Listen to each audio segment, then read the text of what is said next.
Hey everyone, welcome back to the channel. In today's video, I'm going to show you how to find Metamask wallet address. For this, first of all, of course, you have to open your Metamask wallet application in your mobile, and then you just have to log into your account.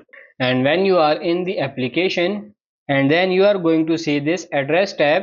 So basically, this is your Metamask wallet address.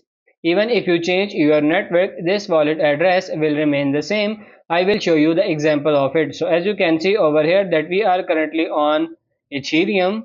So if I tap on this drop arrow button here, and now if you change the currency here, so let's say I am going for this USDT here, and now if you go back, your wallet address will remain same. So basically this is your MetaMask wallet address and it will remain same. So that's pretty much it for this video. I hope this video was helpful. If it is, like it and subscribe to the channel. Thank you.